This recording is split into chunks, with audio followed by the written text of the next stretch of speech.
Medan, Pelita Batak. Ketua Komisi Pemilihan Umum, KPU, Provinsi Sumatera Utara, Herdensi, Essos, MSP memimpin rapat pleno rekapitulasi hasil verifikasi faktual perbaikan kedua persyaratan dukungan minimal pemilih bakal calon Dewan Perwakilan Daerah, DPD, Daerah Pemilihan Provinsi Sumatera Utara pada pemilu 2024 di JW Marriott Hotel Medan, Selasa, tanggal 11 April tahun 2023. Sebanyak 22 orang dinyatakan memenuhi syarat, MS, setelah dilakukan verifikasi faktual tahap akhir. Rapat ini dihadiri oleh Komisioner KPU Sumut, Tim Pokja Pencalonan DPD KPU Provinsi Sumatera Utara, dan 33 KPU Kabupaten Kota se-Sumatera Utara, dengan mengundang 22 bakal calon anggota DPD atau Leasing Officer dan Bawaslu Provinsi Sumatera Utara. Setelah dibuka secara resmi oleh Ketua KPU Sumut, rekapitulasi dipimpin oleh Komisioner KPU Sumut Batara Manurung. Sesuai dengan hasil verifikasi faktual tahap perbaikan kedua yaitu Abdon Nababan, Albiner Sitompul, Andi Juniarto Barus, Bahrul Ulum Harahap, Darwis Harahap, M. Sah Peranginangin, Ihwaluddin Simatupang, Iskandar Sembiring, Joko Susilo, M. Firmansah, Parlindungan Purba, Parulian Siregar, Penrat Siagian, Rahdinal, Rosdiana, Samulya Surya, Sukadi. Sementara 5 bakalon telah dinyatakan MS menurut rekapitulasi dukungan tahap pertama yaitu Badi Kenita Sitepu, Dedi Iskandar, Faisal Amri, M. Nuh dan Sabam Parulian Parsaoran Manalu.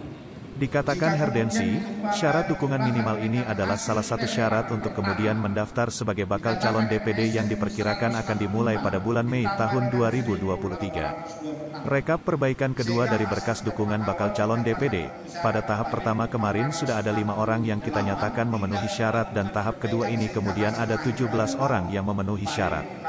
Jadi total untuk bakal calon DPD yang memenuhi syarat dukungan ada 22 orang, kata Herdensi kepada wartawan.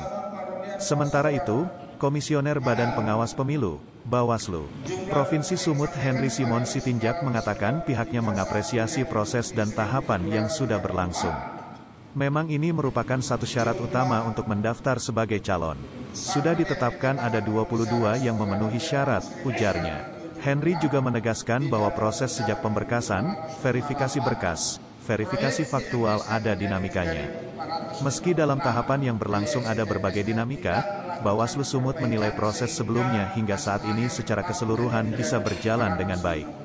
Setelah seluruh data dukungan direkapitulasi, KPU Sumut menyerahkan berita acara rekapitulasi akhir hasil verifikasi persyaratan dukungan minimal pemilih bakal calon anggota DPD daerah pemilihan Sumut kepada masing-masing bakal calon yang sebagian perbaikan kedua ya dari berkas dukungan bakal calon anggota DPD.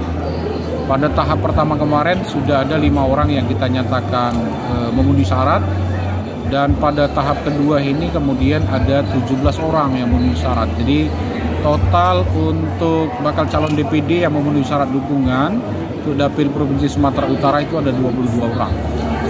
Nah, 22 orang ini berita acaranya akan kami serahkan ke KPU RI untuk kemudian ditetapkan oleh KPU RI memenuhi syarat sebagai bakal calon ya, syarat dukungan.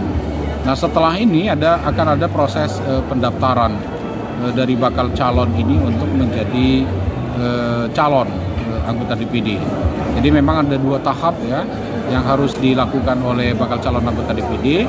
Pertama pemenuhan syarat dukungan, yang kedua itu adalah pemenuhan syarat calon.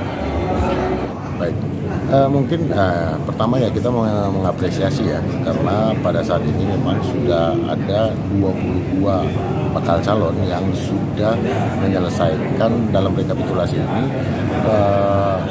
syarat minimal dukungan, penyerahan dukungan syarat minimal untuk menjadi bakal calon DPD. Memang ini merupakan sebuah syarat yang utama untuk menjadi bakal calon tadi itu untuk mendaftar sebagai calon DPD.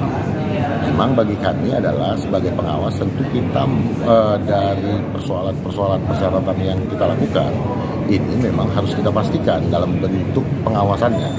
Ya, tujuannya tentunya bagi Bawaslu bukan memang untuk menyulitkan ataupun mengganggu dalam persoalan ini, tidak, tetapi bagaimana memastikan dalam pelaksanaan semua tahapan, khususnya tentu dalam pencalonan bakal calon DPD hingga menjadi calon DPD ini bisa berjalan sesuai dengan ketentuan.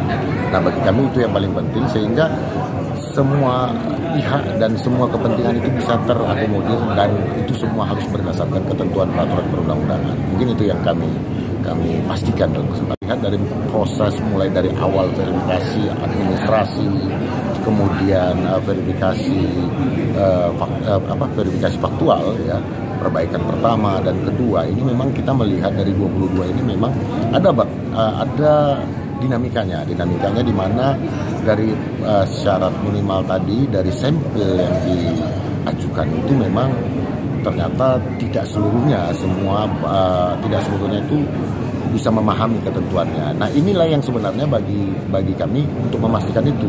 Kadang-kadang antara pelaksanaan dalam arti KPU dan jajarannya dengan bakal calon menyediakan data ada ketidaksinkronan, misalnya soal bagaimana melakukan verifikasi faktual, tapi ternyata metodenya juga belum ada pemahaman yang sama. Nah, makanya bagi Bawaslu sendiri kemarin dalam kesempatan ini pernah mengumpulkan termasuk dari semua bakal calon, dan kita mengundang juga para narasumber dalam hal ini KPU, bagaimana ini mau mendudukkan ini semua.